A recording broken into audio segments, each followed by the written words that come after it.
What up? Welcome back to my channel, and if you're new, welcome, and welcome to another video of the Howling series. So I'm here with a scary story that takes place in Japan. It's more of a spooky story, actually. Before we get started though, I just want to say that if you're new here, hello, we post new videos every week, and if you enjoy spooky stories and urban legends and all that stuff, I would love it if you could just go ahead and subscribe and become part of this little spooky bell fam. And I guess that's pretty much it. Now if you want to hear this spooky and true story from Japan, just go ahead, turn off your lights, and stick around.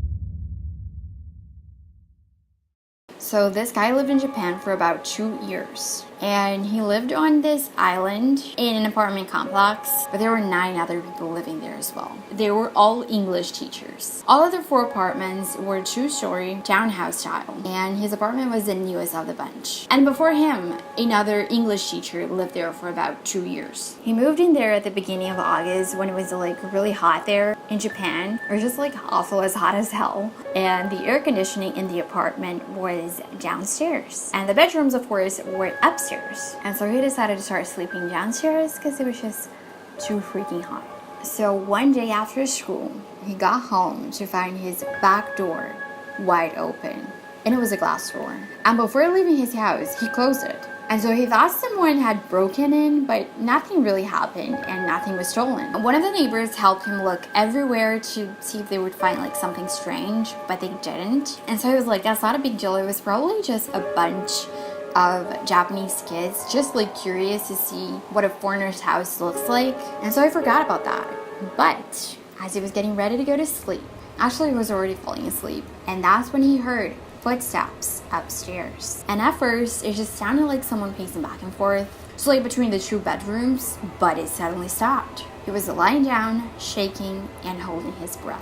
He was just terrified because whoever broke in earlier had managed to just like hide, and after a minute of silence, he heard this super loud bang, like something really heavy had just fallen and hit the floor. And that was it for him. He just got up and ran out of there. He went to his neighbor's house and asked him to go back home with him and just like see what was there.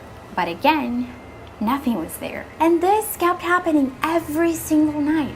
And so one day he was at this bar and he was just like talking to this guy, and he told him everything. And this guy said that before him, another teacher lived there, which he already knew. But even before that, the apartment was empty because nobody wanted to live there because they were sure that this place was haunted. And so nobody wanted to rent that place. And years ago, a woman hanged herself upstairs right when he kept hearing that noise. And that's one of the reasons why people thought the place was haunted. I would have freaked out, especially because he lived alone, all alone there. And so nobody wanted to rent that house. And that is why they decided to just like rent it out for foreign teachers, which that's so mean. Anyway, this guy thought this dude was just like lying, the dude at the bar, just like trying to scare him, which I don't know why he thought the dude was lying since he kept like hearing the noises over and over again. Now I heard a noise. Peachy. That is not creepy at all. Not creepy at all. Not creepy at all.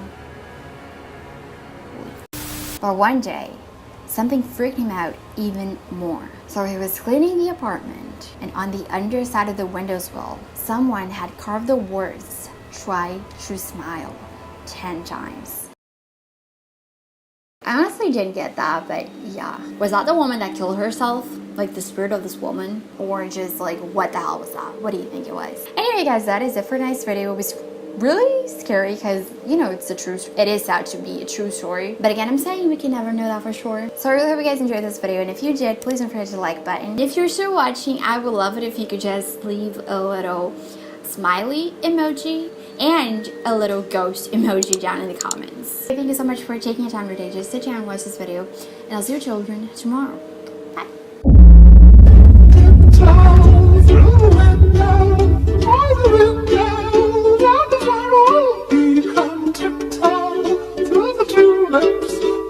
Sabrina.